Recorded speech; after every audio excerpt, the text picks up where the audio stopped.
บุญเป็นเงาเฝ้าตามติดบุญเป็นมิตรในทุกที่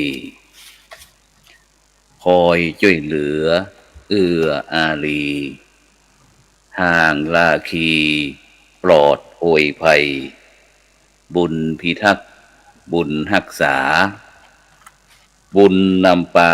ฮือหมู่เฮาพบความสุขใสแม้ชีพรับดับร่วงไปบุญส่งฮือสุขสวัสดีขอกล่าวคำว่าธรรมสวัสดีกับบรรดาท่านผู้ฟังแล้วก็ท่านผู้ชมทุกท่านที่กำลังติดตามช่องทำเป็นทีมกลุ่มประสงค์อุบาสกอุบาสิการ่วมกันเผยแผ่ธรรมะออนไลน์ตั้งช่องทำเป็นทีมแล้วก็สถานีวิทยุ FM คลื่น 104.50 เมกะเฮิรตซ์วัดฝ่ายหินจังหวัดเชียงใหม่ไลฟ์สดทาง Facebook แล้วก็ YouTube พร้อมตึงสถานียุคเครือข่ายคลื่นสีขาวซึ่งบรรดาท่านผู้ฟังท่านผู้ชมก็นอกจากที่จะติดตามรับฟังตั้งสถานี FM คลื่น 104.50 เมกะเฮิรตซ์เครือข่ายคลื่นสีขาวแล้วก็สามารถรับชมตั้งเฟซทำเป็นทีมเฟซ IDTO ทำเป็นทีมสากลซึ่งในค่ำคืนนี้ก็เป็นวันเสาร์เนาะที่26เดือนมีนาคมปีพุทธศักราช2565นะเก่ากับผมอัตมาภาพพระครูโสพลปริยัติพร้อมถึงคณาจารย์จากทำเป็นทีมของเฮาก็ได้นำรายการพระพุทธศาสนา4แผ่นดินมาพบกับบรรดาท่านผู้ฟังท่านผู้ชมเป็นประจำทุกคืนวันเสาร์เนาะก็เวลาก็ตั้งแต่20:00 นเป็นต้นไปจนถึงเวลาประมาณ20:00 นซึ่งบรรดาท่านผู้ฟังท่านผู้ชมก็สามารถที่จะกำลังใจกับคณะนักจัดรายการตั้งช่องเป็นทีมทำมาเป็นทีมโดยการกดติดตามกดไลค์กดแชร์เพื่อเป็นธรรมทานแชร์น้อยก็ได้บุญน้อยแชร์นักก็ได้บุญนักหรือว่าต้องการที่จะร่วมบริจาคเป็นสาธารณกุศลไม่ว่าจะต้องเป็นตั้งจ่องทำสตรีมยัดช่องทำเป็นทีมของเฮากะซึ่งปีนี้ก็ใกล้จะครบรอบแล้ว แต่ที่อยากจะร่วมบริจาคในสถานีเจ้าสถานีปีนี้ก็ประมาณ10,000 กว่าบาทประมาณ 13,000-14,000 บรรดาท่านผู้ฟังทั้งหลายก็เพื่อที่จะได้นำนานาสาระธรรมะขององค์พระสัมมาสัมพุทธเจ้ามาเป็นเครื่องบรรณาการเป็นเครื่องชโลมจิตชโลมใจเป็นกำลังใจให้กับบรรดาท่านผู้ฟังก็สามารถที่จะทำได้ก็จื่อบัญชีนั้นก็ออมบุญออมธรรมวันละบาทตั้งธนาคารไทยพาณิชย์เลขที่บัญชีนั้นก็145244700-8ชื่อบัญชีนั้นก็พระไทยธรรมกิจพระมหาชันชัยพรหมประดิษฐ์ท่านพระอาจารย์จตุรงค์ชูศรีหรือว่าตั้งธนาคารกสิกรไทยนี่บัญชีนี้ก็เลขที่บัญชีก็376225-327-2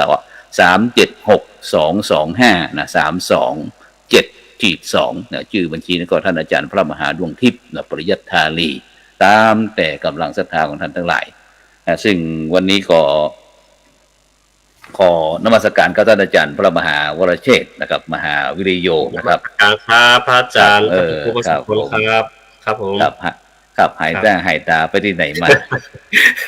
ทั้งนี้ทั้งเดือนนะฮะคือที่ว่าจะรู้เท้าครับเดือนนี้ไปตลอดเลยไม่ได้ยุติยังหันว่าจะไปอบรมพระธรรมทูตแต่แห่งวันหันว่าไปกวาดขี้เงี้ยที่หน้าวัดพุ่นจะได้ลองอู้คือกบรรดาท่านผู้ฟังท่านผู้ชมฟังดูว่าพอเปิ้นก็ถามกันว่าท่านอาจารย์พระมหาวรเชษฐ์ท่านอาจารย์มหาดวงทิพย์ไปไหนนะก็ยิ่งวันเสาร์ก่อนก็ท่านอาจารย์ปุรวิทย์วันตาออกคนเดียวแล้วก็ยังหลวงพ่อพระครูสุจิตตานุรักษ์วันนี้ก็บอกว่าจะร่วมออกไปเพราะว่าอยู่ที่วัดอมรคีรีกรุงเทพแต่ก็ยังบ่สามารถที่จะออกได้เตื้อนะครับฉะนั้นก็ลองอู้ดูศาสนาคริสต์ไปใดมาทางใดหายตาไปเดือนโอกาสครับก็ขอไว้สาอาจารย์เจ้าจุตุเจ้าองค์เนาะแล้วก็ศรัทธาญาติโยมทุกคนเลยเพราะว่าก็พอดีมีโครงการที่จะเปิดให้สมัครเข้าไปอบรมพระธรรมทูต ชาติต่างประเทศก็อยากไป ครับผม อยากไปประสบการณ์ใช่ไหมครูอยากไป ครับผม มันจะได้หาไอ้หน่อยจะได้ความรู้ในโครงการก็คืออยากไปหาประสบการณ์ ครับผม ไปสอบไปตามเกณฑ์ของตั้งมหาลัยนะครับตั้งมหาจุฬาลงกร ครับ ณ์สอบไปตามกระบวนการครับก็ผ่านไปด้วยดีครับ แต่ว่าคือบางทีเราต้องเตรียมตัวให้พร้อมก่อนนะครับก่อนจะไปต้องเตรียมตัวพร้อมต้องดูข้อมูลให้ชัดเจนหลายอย่างนะครับ คือถ้าทำพร้อมแล้วไปปุ๊บเนี่ยมันจวนตัวเกินไปก็บางทีก็จะเสียโอกาสเพราะฉะนั้นก่อนพอที่สอบผ่านไปแล้วครับปุ๊บครับก็เลยสละสิทธิ์ไปสละสิทธิ์ไปว่าคือหนึ่งมุสลิมอย่างสละสิทธิ์ไปก็เอาได้มูลจัดดนตรีไปก่อนบิ๊กมาแบบมากักตัวก็อย่างว่าแล้วไปที่มหาลัยก็โดนแย่จมูกโดนแย่ดัง3-4 รอบบิ๊กมาก็แย่ดังนะครับอาจารย์บริวิทย์มาละก็ทีนี้ก็บิ๊กมาก็มากักตัวที่สปายางหลวงแต่ก็ได้ข่าวที่จอมตองเพิ่นจะจัดปฏิบัติภายในครับพระครูก็อยากสนใจเพราะว่าถ้าจัดภายในนี่คนทุกเจ้าจะบ่นักก็ได้พระครูเนาะก็จะสักษาได้แหละก็น่าจะพอดีแหละก็เลยติดต่อจอมตองก็เลยไปเข้าปฏิบัติกับเพิ่นที่ทำบุญตองครับก็เลยช่วงลูกเล่มเลยได้ออกอากาศไป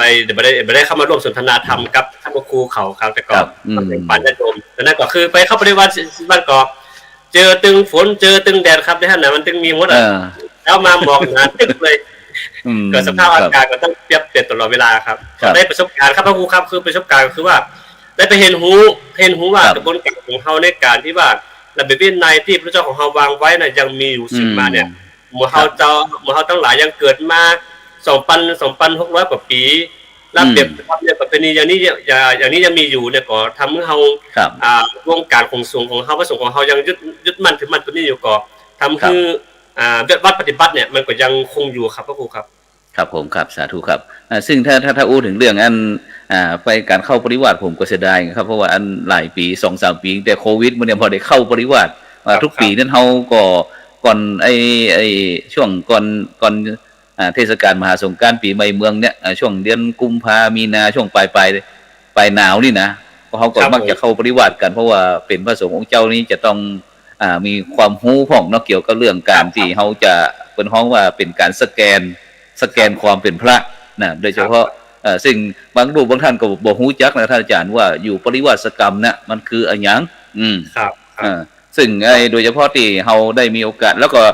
โดยเฉพาะพระวิปัสสนาจารย์ก็เช่นเดียวกันปีนี้นะครับที่เป็นรุ่นที่12ปีนี้ที่พระราศีตองเขาก็อาจจะมีการอบรมเช่นเดียวกันครับก่อนเข้าพรรษาเนาะก่อนเข้าพรรษาคงเป็น45 วันเช่นเดิมนะครับฉะนั้นก็สมัครไปแล้วครับสมัครลงสมัครไปแล้วอ๋อครับดีแล้วครับเพราะว่าครับครับดีครับสาธุครับเพราะว่า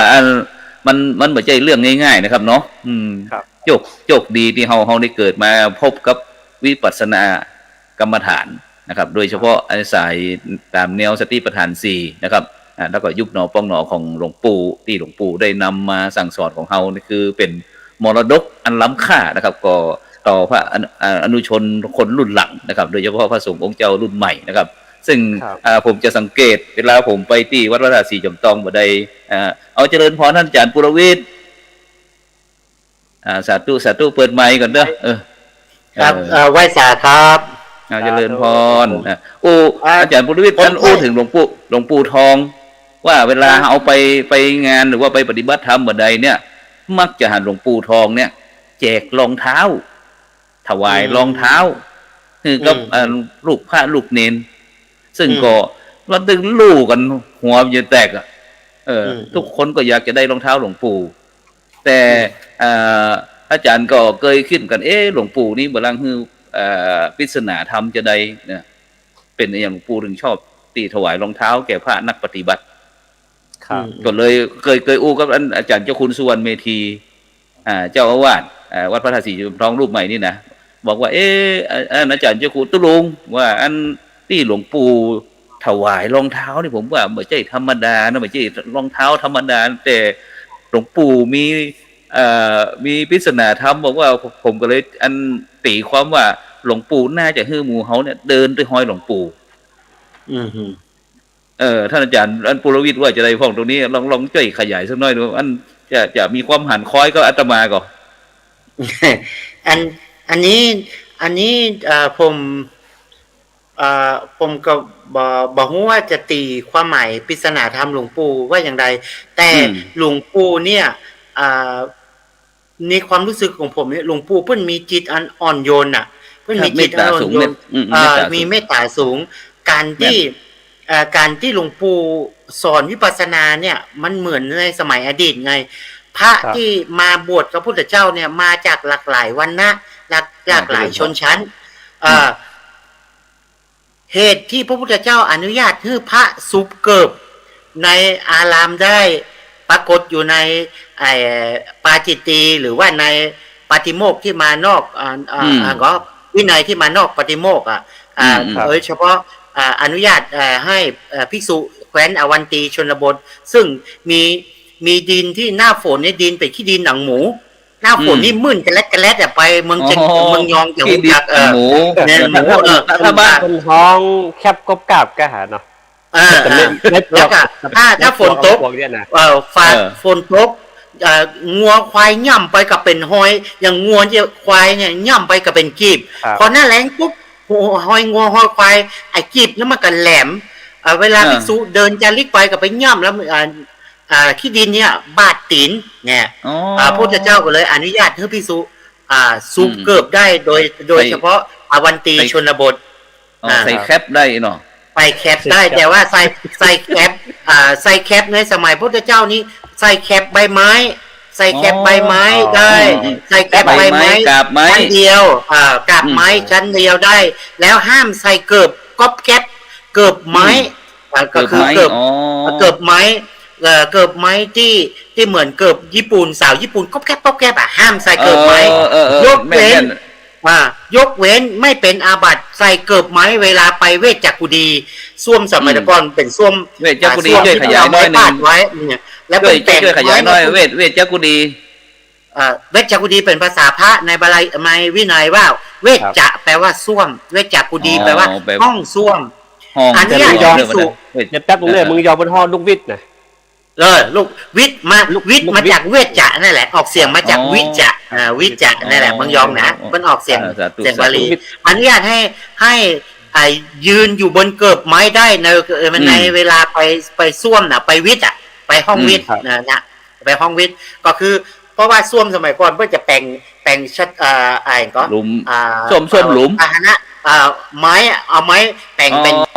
เกิบวางซ้อนขึ้นนะบ้านเราก็คือเป็นชักโครกเป็นที่อย่างนั้นและย้อนกลับมาที่หลวงปู่เพื่อนอาจจะมองด้วยว่าหลวงปู่ได้สนับสนุนว่าเวลาเดินจงกรมลูกพระลูกเนรลูกตู้ลูกพระที่มาเดินจงกรมบางคนจะมาจากตระกูลอันอ่อนโยนผิวอาจจะไม่ได้สัมผัสการความเป็นสมาธิในการจงกรมจะไม่มีหลวงปู่ก็นี่เป็นอุบายอย่างหนึ่งเพื่อให้โดยหลวงปู่ถวายแคปเนี่ยเป็นเกือบแตะฟองน้ำเนี่ยม้าดาวอย่างเงี้ยใช่ไหมยังรูกับเป็นพวกเกือบยางเนี่ยครับอันนี้หลวงปู่คิดว่าหลวงปู่ประพฤติตามจริยประเพณีของพุทธเจ้าโดยเฉพาะวินัยที่เป็นอภิสมาจาริกะสิกขาบทวินัยเป็นท้องว่าวินัยนอกปฏิโมกข์วินัยนอกปฏิโมกข์เนี่ยวันนี้นี่ขออู้เรื่องวินัยพ่อเดียวจะอู้รวดปฏิวัติเพราะวันนี้ไหนคุมสอบติวสอบนักเรียนวิชาวินัยออกข้อสอบเรื่องปริวาสเนี่ยเรื่องปริวาสเรื่องการขอมานัดอยู่วุฒานวิธีและก็สูตรฐานวิธีครบแล้วต้องขออภานใช้พระสงฆ์มีสติวัคอย่างเนี้ย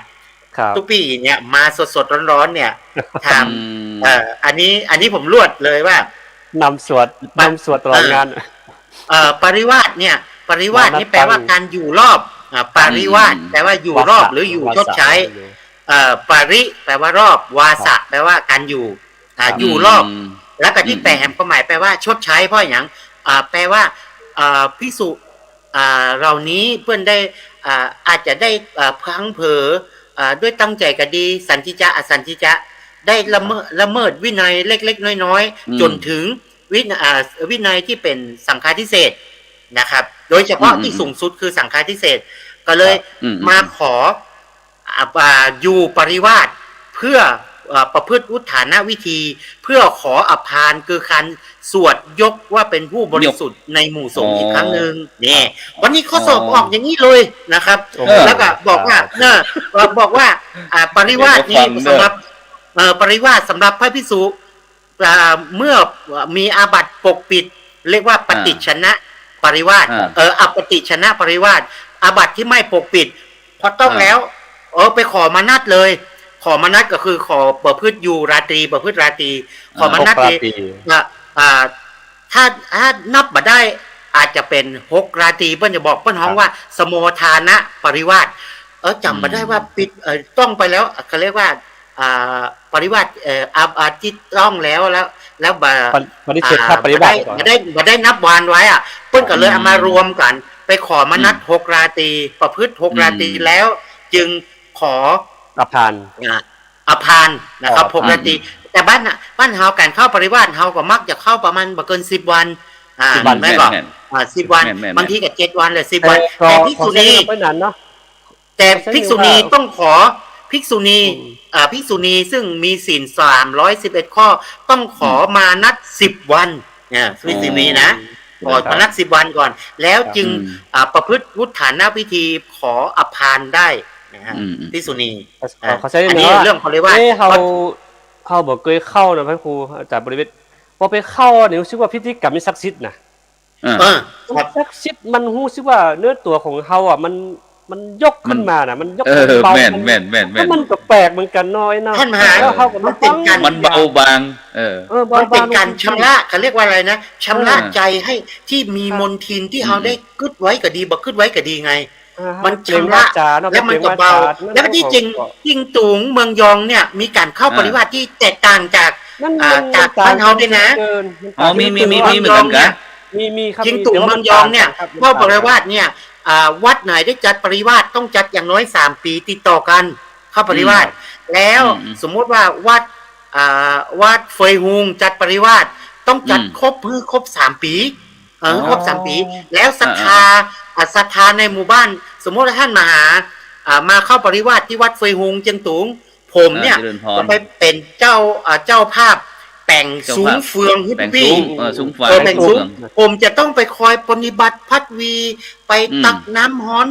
ตักน้ำเย็นต้มน้ำฮ้อนคอยดูแลประถากคนที่ตุงบอกว่าได้บุญเพราะว่าอย่างเพราะพระที่อยู่ปริวาสคือพระที่ชำระเพื่อบริสุทธิ์ในหมู่สงฆ์ในวาระสุดท้ายคือการได้สวดอภานประกาศยกขึ้นเป็นที่ยอมรับในหมู่สงฆ์จินตุงเพิ่นจะนี่เลยพอคนจินตุงนี่พอทุกเจ้าเข้าปริวาสเนี่ยเพิ่นจะกระตือรือร้นไปเป็นเจ้าภาพแล้วก็ยังบ่พอนะเวลาทุกเจ้าเวลาเข้าปริวาสเพิ่นฮ้องว่าเพิ่นฮ้องลาวัดเนาะลาวัดเพื่อขยับมีช่วงที่ออกมาพบญาติโยมได้หรือมาสนทนากับภิกษุหรือภิกษุที่อยู่นอกเขตสีมาจะเข้ามาเยี่ยมต้องมาช่วงที่เพิ่นลาวัดหรือยกวัดไว้นะมาสมมติมาแล้วศรัทธาญาติโยมก็จะมากราบไหว้ทุกปีที่อยู่ซุ้มหมู่ศรัทธาที่คอยเป็นเจ้าภาพอุปถัมภ์ก็จะเกียมน้ำชากาแฟขนมข้าวต้มจินตุงมันมีอย่างนั้นน่ะคึกคักมากเลยแล้วมันต่างจากมึงยอมกับเกยหันอยู่แต่ว่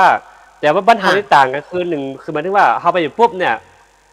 คือคนที่จะไปดูแลปรับใช้แบบนี้ละเพราะว่า1เป็นการว่าเรามาอยู่กรรมเนี่ยคือมันถึงว่าประพฤติจริงๆแต่ถ้าตั้งเมืองยองเชียงตุงคือจะมีการอุปถัมภ์โยมเนี่ยเขาไปต้องไปคอยปฏิบัติอยู่หน้าซุ้มประตูเลยจนกว่าจะออกกรรมไปก็แม่แต่ว่านี่ก็พี่แต่ว่าที่เชียงตุงเพิ่นก็มีเวลาที่เพิ่นเก็บวัดนะเพิ่นฮ้องว่าเก็บวัดมีเวลาเก็บวัดเพิ่นจะต้องเก็บวัดแล้วก็ช่วงเก็บวัดเพิ่นต้องนั่งสมาธิกรรมฐานแล้วก็ที่สำคัญเมื่อคืนนี้เพิ่นสวดเพิ่นนั่งยองๆผมบ่ได้เอาไปหันเชียงตุงเนี่ยผมไปหันตอนผมบ่ได้เป็นทุกเจ้าเนาะแล้วผมก็บ่ได้ติดตามผมหันพิธีกรรมเชียงตุงนี่มีพิธีกรรมมันเป็นพิธีกรรมบักเก่าของพิธีส่งแบบใส่ส่วนดอกใส่ปลาแดงเฮา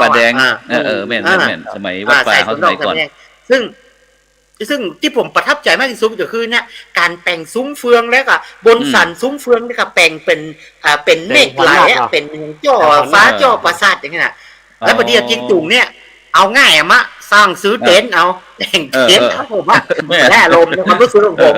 ได้อารมณ์แต่ที่เป็นซุ้มเฟืองเนี่ยมันได้อารมณ์มากเลยอ่ะอันนี้เข้าปริวาสแล้วเข้าปริวาสนี้คนบ้านเฮาคนเมืองจะเอาไปสูนบางคนจะเอาไปสูนก็เข้ากำเข้ากำก็เข้าปริวาสเหมือนกันเข้ากำของเฮานี่จะไปอยู่ไปเหี่ยวไปเหี่ยวคนโดยมากเขาจะเป็นโสถานกรรมหรือว่าลุกขมูลสองอันนี้โสถานกรรมก็คือการอยู่ป่าช้าลุกขมูลอยู่ใต้ต้นไม้อยู่ใต้ต้นไม้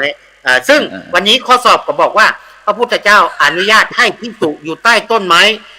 กี่เดือนแน่ตอนนั้นเฮียนเขามาได้จำอย่างนี้ใน1 ปีพุทธเจ้าอนุญาตให้ภิกษุถือวัดลุกขะมาทุดงควัดเนาะลุกขะมูละลุกขะมูละอยู่ใต้ต้นไม้ปีหนึ่งพุทธเจ้าให้อยู่ใต้ต้นไม้เป็นทุดงควัดได้กี่เดือนนี่ถามนี้ได้กี่เดือนน่าสนใจตรงนี้วันนี้จะมีอันนิสิตลูกศิษย์เปิ่นมาแอบดำมองเขาของกระจาบางคนก็ตกคะแ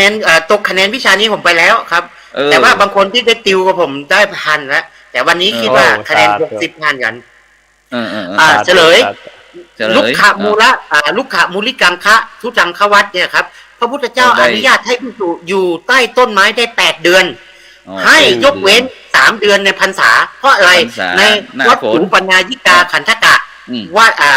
กฎธรรมเนียมในการเข้าพรรษาว่าห้ามภิกษุประจำพรรษาอยู่ที่ไหนพ่องใต้ต้นไม้ในหม้อองค์ในอาอย่างเนี่ยนี่ในข้าคบไม้ในอย่างเนี้ยครับมีอยู่10 ที่ฉะนั้นลูกขะทูตดงขวัตที่อยู่ใต้ต้นไม้จึงไม่อนุญาตให้อยู่3 เดือนช่วงพรรษาเนี่ยมันไปเกี่ยวเรื่องกันโพสแบบนักเรียนบอกพูดอย่างนี้นี่ตายอย่างเดียวอาจารย์นี่ว่าจะไม่จำมันเป็นจุดอ่อนนะเนาะเพราะอาจารย์บุญวิทย์มันเป็นจุดอ่อนของจับพุทธธรรมเหมือนกันนะคือเรื่องที่ควรฮู้แต่บ่ฮู้ไงเรื่องใกล้ตัวเขาบ่ฮู้สักเลยคือขนาดผมก็เป็นทุกเจ้ามากี่เดือนก็ถามว่าอาจารย์ผ้าอาบน้ำฝนเป็นวินัยอนุญาตให้พุทธเจ้าอนุญาตให้ภิกษุแสวงหาผ้าอาบน้ำฝนตั้งแต่เดือนไหนถึงเดือนไหนอาบน้ำฝนเขาจะใช้วันเข้าพรรษาเหตุผลที่เจ้าต้องใช้ผ้าอาบน้ำฝนเพราะว่าสมัยนั้นเมื่อก่อนพุทธเจ้าบ่ได้กำหนดให้ภิกษุมีผ้าอาบน้ำฝนใช้ไตรจีวรมีสบงจีวรสังฆติ3 ผืนเรียกว่าไตรจีวรมีวันหนึ่งวันเข้าพรรษาทุกเจ้าอยู่ในวัดก็นึกว่าเป็นเขตส่วนตัวฝนตกมาเพราะว่ามัชชิมชนบทแปลว่าพื้นที่ประเทศชมพูทวีปที่เป็นส่วนกลางเนี่ยน้ำบ่ค่อยมีพอฝนตกปุ๊บทุกเจ้าก็อันลันลาเปิดจีวรไปอาบน้ำป่วยกระลำกันเนี่ยปรากฏว่านางวิสาขาใจสาวใช้ไปนิมนต์ทุกเจ้าโอนซิทุกเจ้าท่านมหาวรเชษฐ์กับเปลือยกายเพื่อนหนักปรากฏปรากฏว่าสาวใช้นางวิสาขาไปหาโอ้โหปิดกันตายเลยสุดท้ายไปบอกแล้วก็นางวิสาขาก็เลยไปกราบทูลพระพุทธเจ้าเลยอนุญาตให้ถวายผ้าอาบน้ำฝนได้แล้วก็เป็นธรรมเนียมช่วงเข้าพรรษาภิกษุจะต้องมีผ้าอาบน้ำฝนนี่แล้วข้อสอบวันนี้บอกว่าอนุญาตให้เริ่มหาผ้าอาบน้ำฝนได้ตั้งแต่แคมกี่ค่ำที่ว่าผู้ทำนี่ก็บอกว่าตายลันเดียวเลยในข้อสอบต้องตอบว่าต้องเริ่มหาผ้าอาบน้ำฝนตั้งแต่แรมหนึ่งค่ำเดือน7จนถึง15 ค่ำเดือน8หมดฤดูกาลหาผ้าอาบน้ำฝนภายใน1 เดือนเนาะเดือน 1ต้องหาผ้าอาบน้ำฝนเนี่ยมันก็เหมือนกำหนดการกับภาษาแรกเนาะแล้วกฐินก็ออกแล้ว1 ค่ำถึงเมื่อกี้มันได้ยินอาจารย์มหาว่าไปเข้าปริวาสเนี่ยเข้ากรรมเนี่ยโอ้มันออกข้อสอบเลยวันนี้เนี่ยออกเรื่องจะส่งจตุวาก็คือเฮาไปเข้านะอาจารย์เนาะก็ไปแล้วก็ได้เห็นหูเฮาสิ่งที่เฮาคนเห็นหูแท้ๆนะครับเรื่องใกล้ตัวนี่นะต้องเห็นหูแท้ๆล่ะแต่เฮาไปเข้าได้ปุ๊บเฮาได้สัมผัสบรรยากาศเฮาสัมผัสเรื่องระเบียบวินัยที่เฮาต้องเคร่งครัดในช่วงที่เราต้องเคร่งครัด ต้องห้ามจ่าห้ามเล่นห้ามอย่างห้ามเข้าซุ้ม ห้า กั ม นเนี่ย พูด ก็ ห้าม ทำ พูด ทำ ห้าม เขา สนทนากับภิกษุ ครับ รูป ครับ อื่น แล้ว อ่า ภิกษุผู้ขอมานัดอาจจะไปประพฤตินิสัยอย่างอื่นไม่ได้จะไปให้โอวาทภิกษุณีไม่ได้ อาจจะไปให้อุปสมบทไม่ได้ต้องถือนิสัยอย่างเคร่งครัดเหมือนทุกเจ้าใหม่ต้องถือนิสัยอย่างเงี้ย การลดละเลิกทุกอย่างนะครับเนาะลดอัตราลดถาบริษัทพังหมด แม่นอยากจะถามอาจารย์ปุรวิทย์ว่าเป็นอย่างทุกเจ้าเฮานี่จะต้องงั้นไปเข้ากับท่านอาจารย์มหาวิเชษฐ์เป็นอย่างทุกเจ้าเฮาจะต้องไปเข้าปริวาสเพราะอย่างมันมีสาเหตุของก่อนตรงนี้เหตุผลก็คือว่าด้วยความที่ภิกษุเราบางทีเราไปต้องอาบัติโดยตั้งใจและไม่ได้ตั้งใจบางทีเราไม่มีเวลาเป็นอาบัติที่เราไม่มีเวลาแต่เราไม่ได้ไปประพฤติบางอาบัติเป็นอาบัติเบาอย่างประเภทปาจิตตีเป็น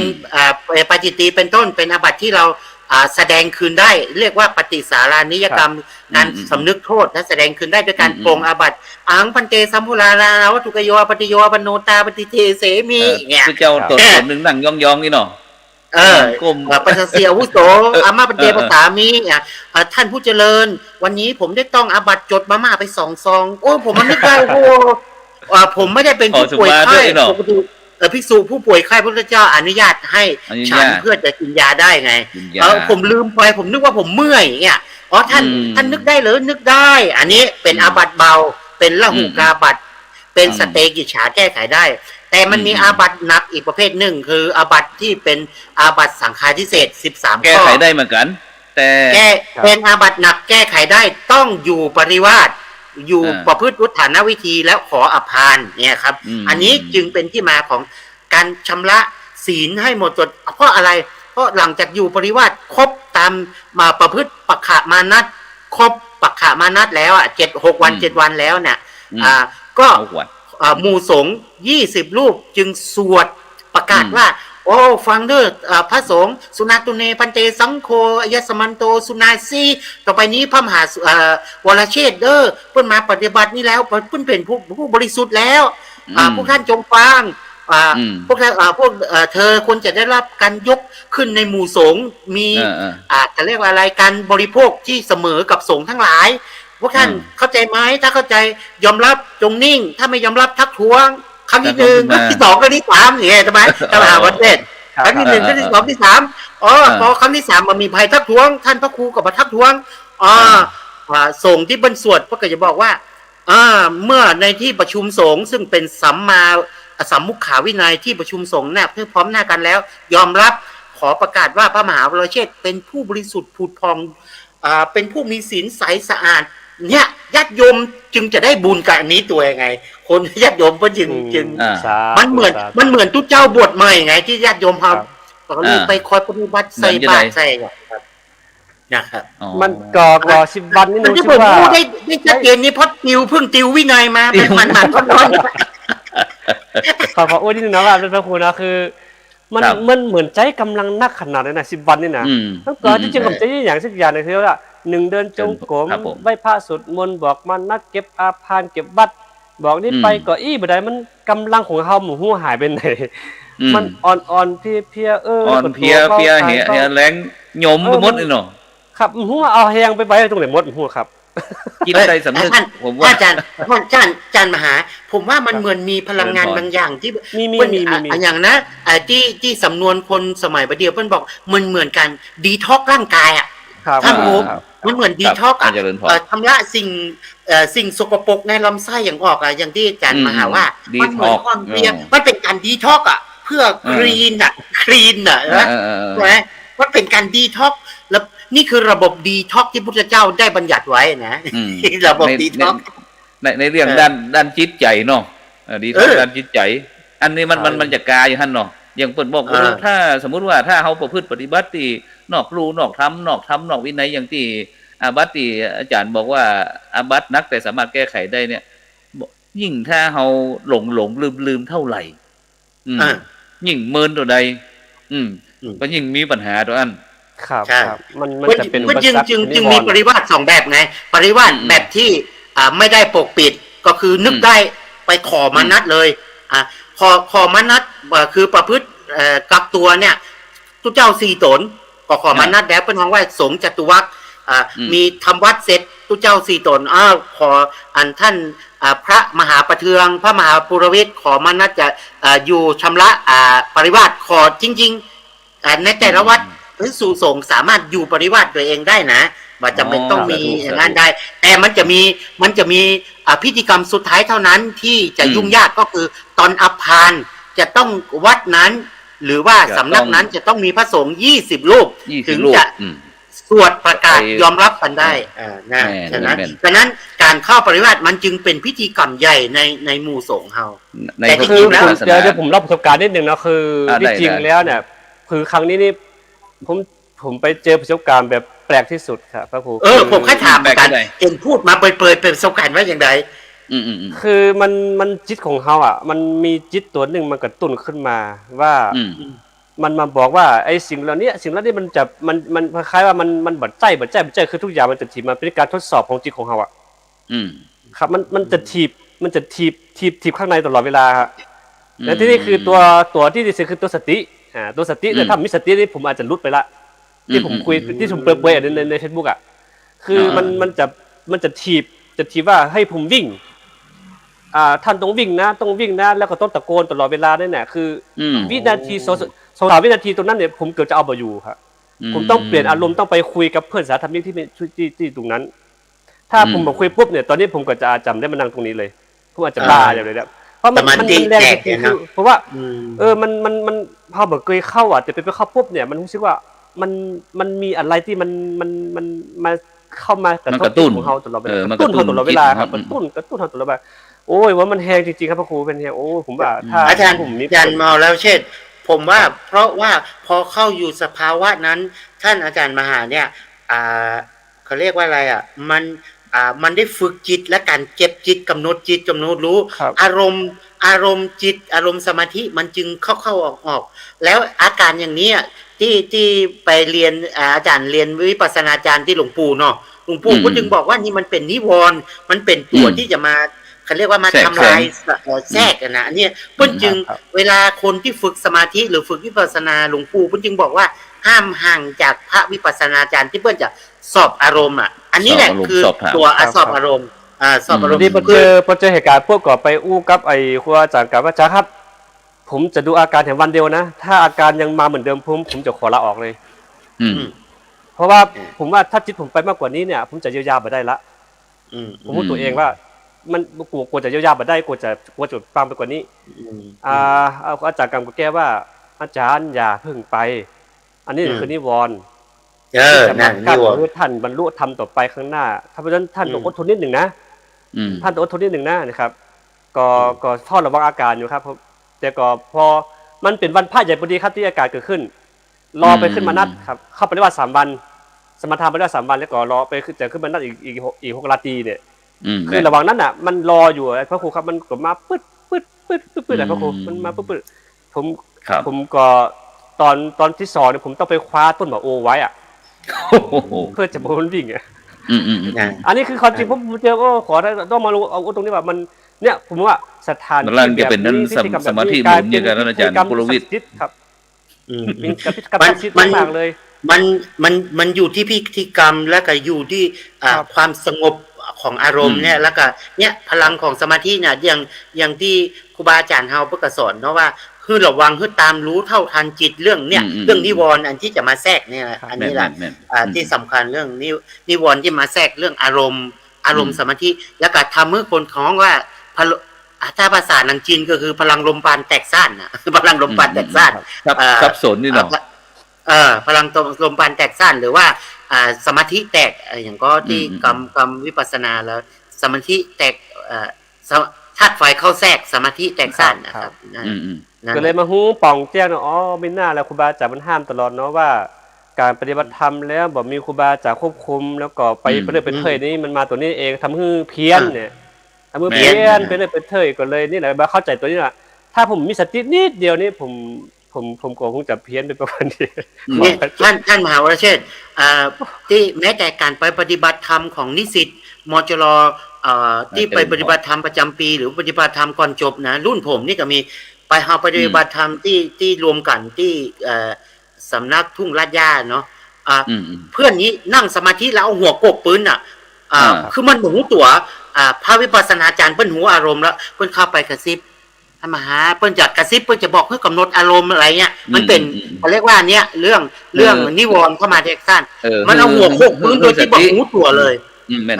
เปิ้นแล้วเปิ้นก็จะเรียกสติคืนแต่บางคนอย่างที่ท่านมหาว่าบางคนถ้าไปปฏิบัติแล้วบ่มีพระวิปัสสนาจารย์ซึ่งรู้อารมณ์หรือไม่รู้วิธีการเรียกสติคืนเนี่ยและอันตรายเปิ้นแก้ไขบ่ได้เนาะถ้าบ่มีพระวิปัสสนาจารย์ที่เปิ้นเก่งเนี่ยเปิ้นจะหูอารมณ์เลยแล้วเปิ้นจะบอกอู้ดังเปิ้นจะกระซิบหรือว่าเปิ้นจะใช้วิธีอย่างที่เปิ้นหูพระวิปัสสนาจารย์เปิ้นจะหูอารมณ์เปิ้นหูอารมณ์นั้นครั้งหนึ่งไปอาตมาไปที่เข้าอันอบรมที่ไอ้พระราชจำตองเนาะเฮาก็อันปฏิบัติไปครบ45วันเนี่ยแต่ในช่วงนั้นน่ะเฮารู้สึกว่าเวลาเฮาห่างตาขวาเฮาชำเลียงบ่ได้เฮาจะหันแสงไฟแวบนะเขาก็นึกว่าเขากำลังจะบรรลุธรรมอย่างก้าเป็นนิวรณ์มันเป็นนิวรณ์มันรวมเนาะมันรวมกันเลยไปหาหมอตามาหาที่โรงพยาบาลเนี้ยก็บอกว่าอ๋อเยื่อตาฉีกเวลาที่มันกระทบเขาก็เลยเซลหมอว่าอัตมานึกว่าอัตมาบรรลุธรรมเลยก็มีเพื่อนสาธารณว่าท่านต้องไปเช็คจิตของท่านแล้วนะเดี๋ยวจะท่านเป็นเรื่องสงเศร้ากับท่านนะต้องไปเช็คนะเนอท่านเลยนะครับว่านะแต่พอเราออกจากพิธีกรรมมาปุ๊บสภาวะมันก็เลยเหมือนเดิมครับ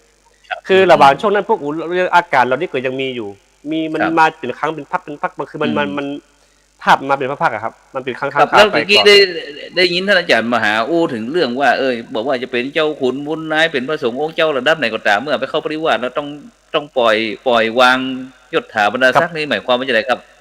ช่วยขยายหน่อยนึงหมายความว่าก็คือพระครูที่มีพรรษาสูงถ้าเป็นลูกกรรมก็ต้องไปอยู่ใต้บังคับบัญชาของพระจังกรรมทั้งหมดทั้งมวลเลยมาสามารถที่จะไปใจทรงใจสอยใครได้มาสามารถที่จะไปจี้นำอย่างได้สักอย่างไม่แต่นำสุดมนต์ก็ยังไม่ได้เลยมันต้องตามกู้อย่างอันนี้คือมันเรียกว่าเป็นการลดทิฐิมานะของตัวเองลงไปทำให้เห็นว่าทุกคนที่ไปเป็นลูกกรรมเป็นคนเสมอภาคทั้งหมดทั้งมวลเลยบ่มีคำว่าพระครูบ่มีคำอย่างสักอย่างละบ่มีคำว่าเจ้าคุณนายคุณแล้วแหละแต่ว่าถ้าไปเป็นลูกกรรมปุ๊บเนี่ยทุกคนก็ต้องเสมอภาคแล้วก็ต้องอยู่ในโอวาทของอาจารย์กรรมที่กำกับดูแลห้ามคืนนี้ท่านห้ามก็ต้องห้ามต้องตามนั้นคนนี้ท่านไปท่านก็ต้องไปตามท่านนอกจากว่าจะไปป่าไปดอยก็ต้องคือครูบาอาจารย์กรรมได้นำป่าไปตัวจะไปแต่คนเดียวบ่ได้ครับครูครับนี่คือว่าเป็นการที่ลดทิฐิมานะแล้วก็ไปแสดงถึงความอ่อนน้อมถ่อมตนถึงแม้ว่าจะมีอายุพรรษามากกายขนาดไหนก็แล้วแต่ว่าไปตรงนี้ปุ๊บเนี่ยเป็นการว่าพิธีหนึ่งก็คือเป็นการไปรักษาธรรมเนียมวิธีปฏิบัติของเขาที่สืบมานานครับก่อนในตอนนี้ท่านพระครูที่ผมว่าตะกี้ว่าวัดของผู้อยู่ปริวาสก็คือต้องถือนิสัยนะก็อย่างที่มหาเทศว่านะถือนิสัยก็คือเหมือนภิกษุผู้บวชใหม่คือแม้จะมีอาวุโสพรรษาแก่หรือว่าอย่างไรมีหน้าที่การงานอะไรก็ตามคุณต้องถือนิสัยใหม่ก็คือเชื่อฟังอุปชาหรือเชื่อฟังภาษาปริวาสแล้วปักกตัตตะภิกษุผู้เป็นปกติที่พวกควบคุมเปิ้นฮ้องปักกตัตตะภิกขุน่ะมันถือนิสัยใหม่จะไปถึงแม้จะเป็นอุปชาจะบวชคนได้กับตอนถือนัดไปมาขอบวชก็คือบวชมาได้จะต้องถือนิสัยใหม่ทั้งหมดนะมันรวมอยู่ในคำว่าถือนิสัยใหม่อ่อนน้อมทำตนนั่นแหละที่ว่าตอนเฮียนนักคำตีเขาก็งงถือนิสัยใหม่คือยังไงวะงงคืออย่างนิสัยถือนิสัยเนี่ยก็คือประพฤตินิสัยเหมือนภิกษุผู้บวชใหม่เป็นสัตถิวิหาริกอันเตวสิกต้องประพฤตินิสัยในอุปชากี่ปีเนี่ยโอเคตอนนี้วันนี้เราได้มาเกี่ยวกับเรื่องปริวาสนะเนื่องจากที่ท่านอาจารย์พระมหาวรเชษฐ์นะเพิ่นได้สละเกี่ยวกับเรื่องการที่จะไปอบรมพระธรรมทูตสายต่างประเทศนะแต่เพิ่นขอไปเข้าปริวาสนะก็เลยสอบถามมี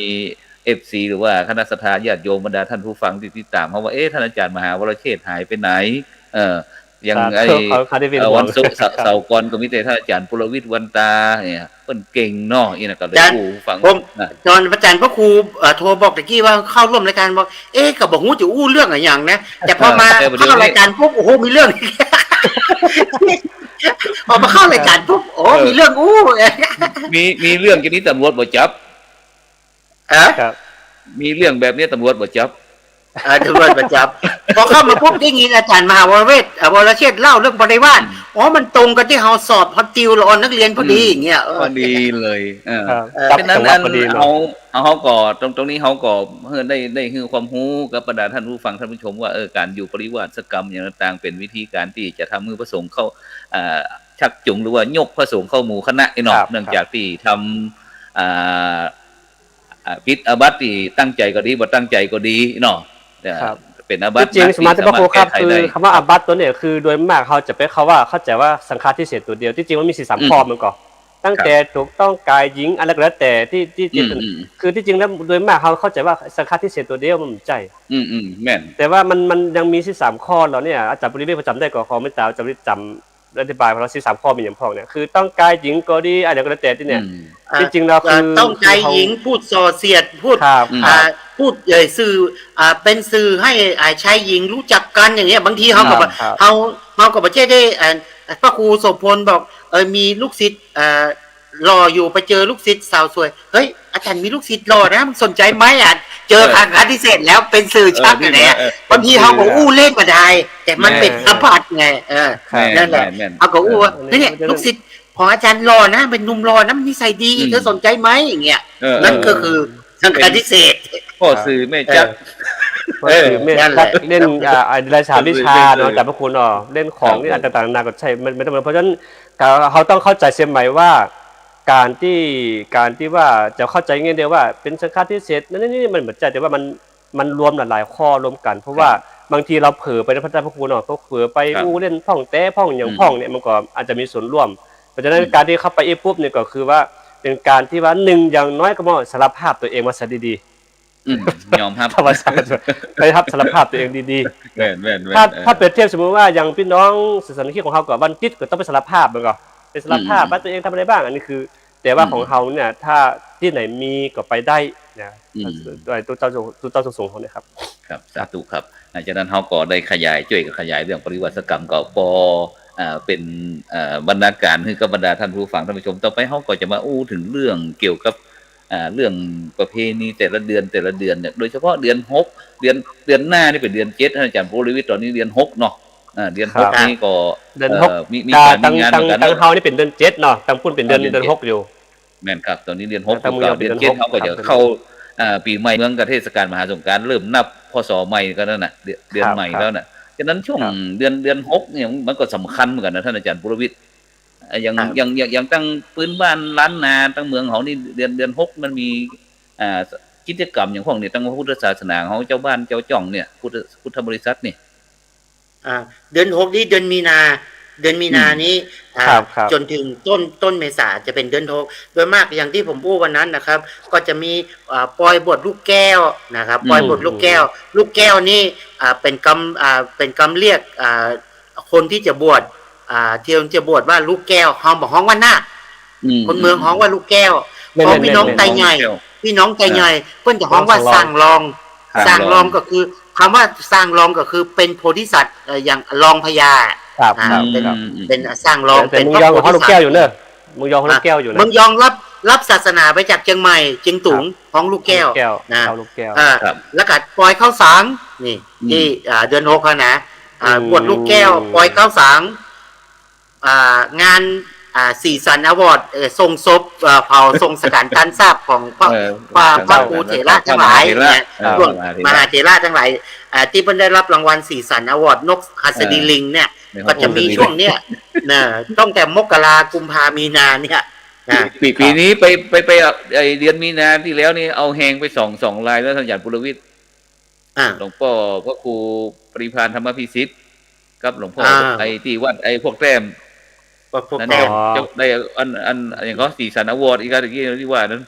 รางวัลสีสันอวอร์ดนกหัสดีลิงเนี่ยแล้วทำลายหนึ่งก็หลวงพ่อพระครูวรยานมงคลอดีตเจ้าคณะอำเภอฮอดวัดมึงบ้านเราจะพระคุณเหรอครับอาจารย์อันนี้ชี้แจงให้บางทีคนข้างนอกเขาอ่านอย่างนี้บางคนเข้าใจผิดนะหลวงพ่อวัดเมืองมางเจ้าวาดอดีตเจ้าวาดวัดเมืองมางอดีตเจ้าคณะอำเภอฮอดมีคนบางคนมาคอมเมนต์ในโพสต์ว่าเอ้ามันอยู่เมืองมาง แล้วยายว่าต้องเป็นเจ้าคณะอำเภอฮอด อำเภอฮอด เขา อ๋อ คนต่างนอกเพิ่นบ่เข้าใจระบบการปกครองของเรา เจ้าคณะอำเภอเนี่ยเปิ้นจะอยู่วัดไหนก็ได้เปิ้นอาจจะเป็นคนในพื้นที่อำเภอนั้น แล้วเปิ้นไปเป็นผู้ปกครองในอำเภอนั้นอย่างหลวงพ่อเบิงมางเปิ้นเดิมเปิ้นเป็นคนอำเภอฮอด มีอาวุโสวันเตมีความเหมาะสมคณะสงฆ์อำเภอฮอดก็ยกให้เปิ้นเป็นเจ้าคณะอำเภอหรือว่าเป็นนายอำเภอของอำเภอฮอดอย่างเงี้ยอันนี้เพื่อFC ของเราบอกเข้าใจนะเพราะผมหัน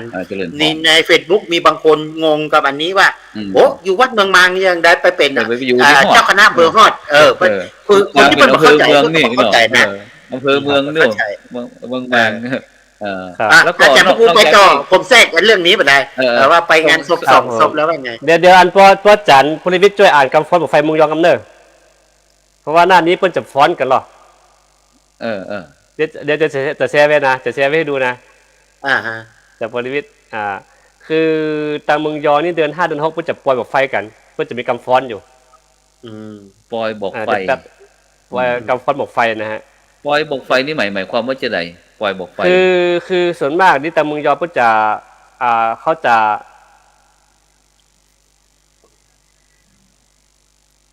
ไปยังเนี่ยมากำลังมาละมืดตื้ออย่างก่อนในขณะนี้บรรดาท่านผู้ฟังท่านผู้ชมได้กำลังติดตามรายการพระพุทธศาสนา4แผ่นดินนะซึ่งวันนี้ก็ท่านอาจารย์มหาลวเชษฐ์อาจารย์ปุรวิทย์วันตาแล้วก็อาตมาภาพแล้วก็ผู้โสวันเรียกก็ได้มาสนทนากันหลายเรื่องหลายราวน่ะว่าจะได้ปล่อยบ้างไฟปล่อยบอกไฟจากที่ผมหันนี่นะอาจารย์เขาก็เคยปล่อยด้วยกันแยกการเมืองยองครับเพิ่นจะเอาเจ้าภาพแห่ขี่เสลียงแห่ไปที่จุดบอกไฟนะคืออลังการมากเลยอันนี้เป็นกำฟ้อนของเขากำห้ำเนาะของกำห้ำบอกไฟเนาะทีนี้คือทางเมืองยอนี่เขาเดือน5เนี่ยเพิ่นจะเริ่มแปลกดินไฟกันครับครูเมื่อก่อนนะเพิ่นจะแบบมีซื้อมีการมีขายก็เอาขี้งัวขี้ควายมาอย่างที่เกิดลง Facebook เนี่ยจับประวิตรเอามาเปิ้นฮ้อแปลงการดินไฟก็แปลงไปก็กว่าจะได้ก็ใช้เวลาหลายวันเหมือนกันน่ะก็ไปเกียมหวายบางทีก็ไปเอาฝายในป่าเดินดอยมาคาดบอกไฟหรอพอเป็นหลอนน้อยปุ๊บไปเก็บบอกไฟพวกอย่างไปเอาหวายมาคาดเผื่อเพราะเราไฟมันมีค่าแบบมันขึ้นไปปุ๊บไกลขนาดต้องวิ่งไปเอาเพราะหวายมันหายากต้องไปเก็บหวายมาคาดเผื่อไถนา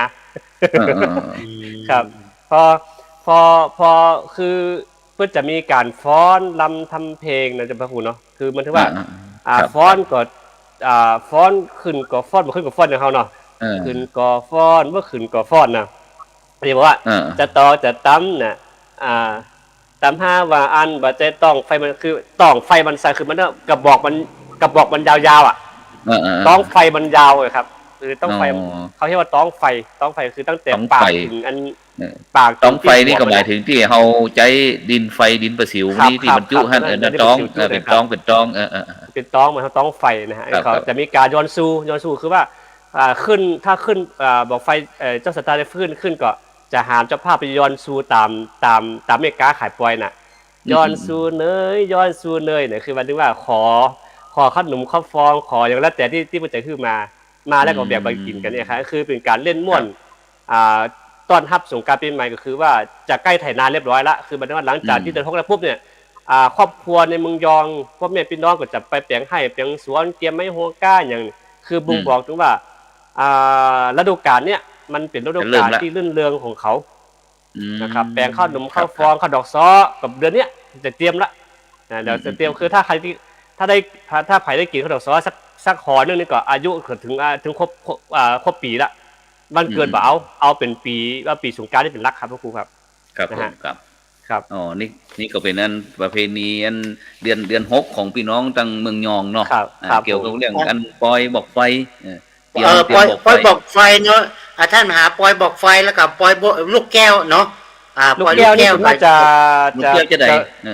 ลูกแก้วนี่เพิ่นจะปล่อยต้นปีคือหมายถึงว่าเพิ่นบวชลูกแก้วคือถ้าลูกแก้วกี้ลูกแก้วกู้ก็จะบวชละเดือนนะครับถ้ากู้สมมติจะบวชเดือนกี้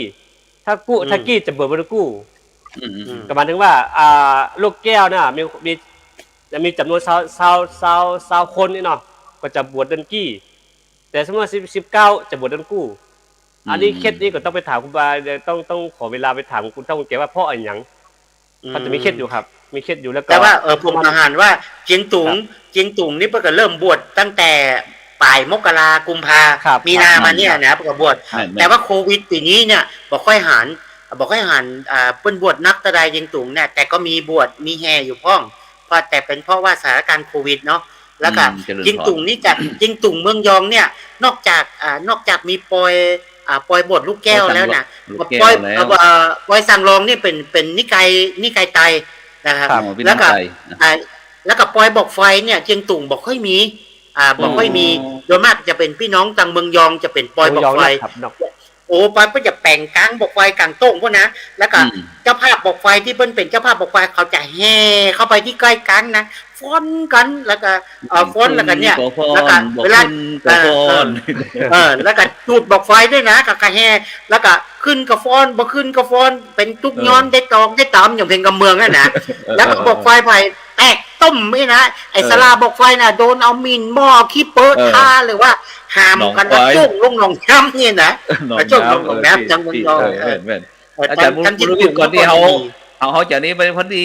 อู้ถึงเรื่องปอยสั่งรองพอดีอันปีนี้อันลูกพี่อาจารย์ปุรวิทย์อาจารย์พระครูศิริสุเมธากรท่านมหาโอมก่อนจะมีอันไอ้ปอยเฉลิมพระเกียรติกรมสมเด็จพระกนิษฐาธิราชเจ้าสมเด็จกรมสมเด็จพระเทพพระราชสุดาในวันที่2 เมษายนนี่เหมือนกันนะเนี่ยเมษายนท่านอาจารย์พระครูเพิ่นจะจัดเป็นปอยสั่งรองกันหรือว่าปอยลูกแก้วธรรมดาปอยนั่นแบบปอยลูกแก้วปอยลูกแก้วธรรมดาแต่เปิ้นบ่จัดปอยเปิ้นก็ถือว่าปงผมหรือว่าโกนหัวแล้วก็บวชเลยนะเดี๋ยวนี้พี่มหาโอมเปิ้นเอาจากนั้นนะเพราะว่าด้วยสถานการณ์โควิดด้วยเนาะก็จะถ้าเป็นปอยคนเมืองนี่ต้องมีแห่แล้วมีขจุมหัวมีผ้าขจุมหัวสวมทับเป็นเหมือนเจ้าชายอาหรับสวมผ้าขาวทับมาอย่างนี้ขี่คอสมัยก่อนบ้านผมมันจะมีม้ามีอย่างโดเอาขี่คอเอาแต่ช่วงหลังลูกแก้วคนใดตัวตุ้ยลำไปก็เอาวัฒนธรรมตังเพศตังในเมืองมาตังสารปีหางดงเพิ่นมีม้าแห่ลูกแก้วจะขี่ม้าแห่แล้วประเดี๋ยวนี้ม้าแห่มามีกับขี่รถเอาใส่รถปิกอัพมาเซ็นว่างรถเอาบ้านผมเพิ่งมี10 ปีบ่เคยมีปอยลูกแก้วที่แบ่งแปลงบ่เก่าประเดี๋ยวมีเพิ่งมีเมื่อตะวันซืนเนี่ยครับที่เอาลูกแก้วแป่งกระจุมหัวแล้วก็เอาแห่ไปตามบ้านแล้วก็เอาไปมัดมือขึ้นบ้านนี้เพิ่นก็มัดมืออวยพรเฮ้ยนะครับวันค่ำนะครับอันเนี้ยแต่ประเพณีแบบคนเมืองจังเมืองยองนี่ก็จังเมืองยองพวกก็จะมีแห่เหมือนกันเนาะแล้วพวกก็จะมีจัดเติกที่สำคัญเมืองยองเนี่ยจึงตุงมามีนะอาจารย์มหามีจัดเติกสุพรรณบัตรเขียนทองเหลืองเขียนชื่อในพุทธศาสนาคาดถึงน่ะต้องร้องว่าจัดเติกหรือว่าภาษาตำนองสุวรรณปัตเนาะสุวรรณปัตเป็นเงินเมืองเขาว่าจัดเติกจัดเขากลัวว่าตัวนี้ต้องเก็บภาษาให้ดีถ้าสมมติว่าตัวเนี้ยเป็นชื่อวันเดือนปีของเขาถ้าสมมติตกหล่นหายไปแล้วมีคนได้ไปเนี่ยมันจะอันตรายคนได้ไปเอาไปแต่งอย่างที่บดีบร้ายเนี่ยจะตาคนนั้นจะเสียไปจะเสียไปแล้วทีนี้เมืองยอนี่คือจะมีหันอย่างนึงคือก่อนที่จะมาบวชเอาลูกแก้วไปแห่กันต้องนาก่อนเอาไปซ่อนก่อนซ่อนให้ไว้ฮิตอย่างว่าอย่างพระเวสสันดรของเขาอะครับคือต้องไปเจอเข้ามาเมืองต่อแล้วถึงจะมาบวชเป็นกิจวัตรของในวิหารแต่ว่าการบวชต้องพูดนี่มันจะบวชอย่างมาเขานะบวชเป็นห้องบวชได้เอสหังก็ครับไม่ก่อคำเอสหังวันเตแม่นมันหอมมาเจอุกาสะตามีพานเตสาปังอาปาลาตั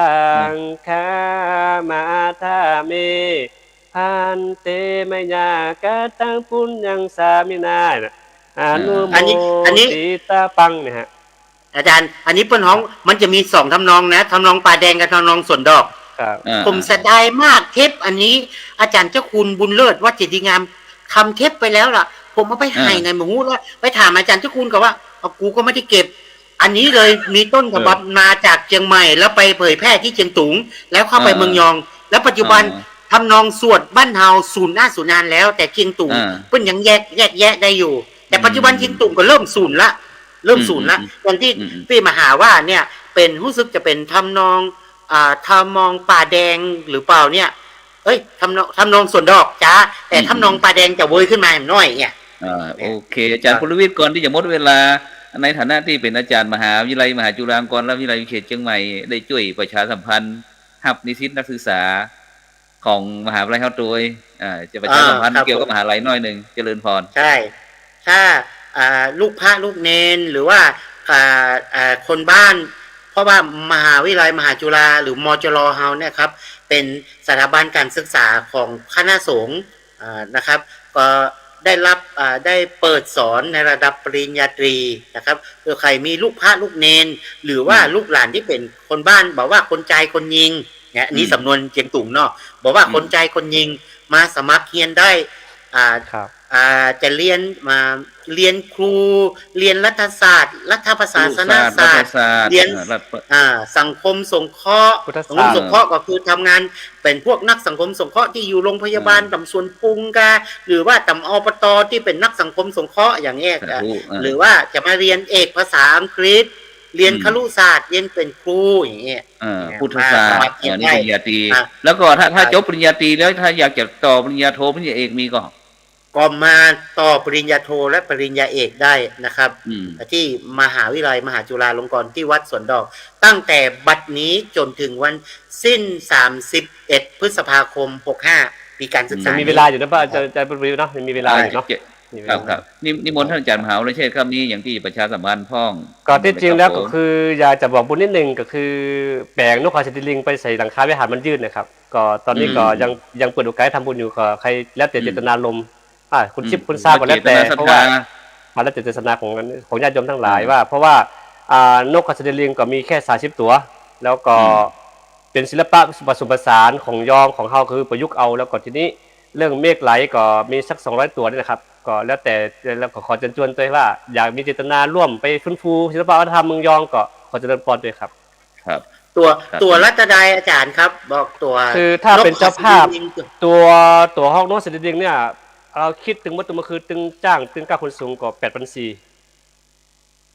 แล้วก็ตัวเมฆไหลนี่ตัว1,400เพราะว่าเราคิดรวมช่างรวมทุกมวลเพราะว่าเราต้องใจวัสดุต่างๆไปทั้งหมดเลยครับ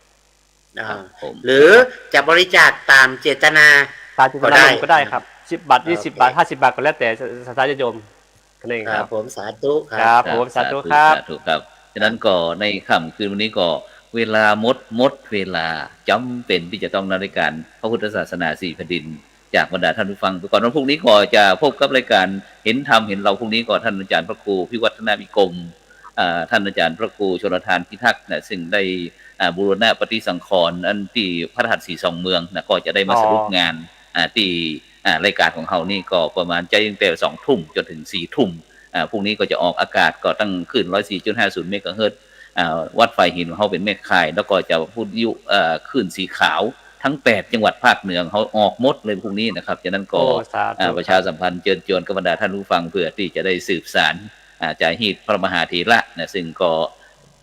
มีความเป็นไปเป็นมาจะได้จังหม่อนนางแก้วก็พระธาตุสีสองเมืองก็มีความเป็นมาเป็นไปเป็นอย่างตึงเป็นขุนกวงก็แม่ดอยนางแก้วก็มันเป็นมีความเรื่องราวเป็นมาเป็นไปจะได้พวกนี้เขาก็มาฟังกันเนาะฉะนั้นก็เวลาหมดเวลาเอาทั้ง3รูปคนต้องนำรายการพุทธศาสนาสิ่งหนึ่งจากก่อนรับฝันดีมีเงินใจไร้โลคาพยาธิเนาะบ่เจ็บบ่จนรับรวยทุกผู้ทุกคนสำหรับในค่ำคืนนี้ขอกล่าวคำว่า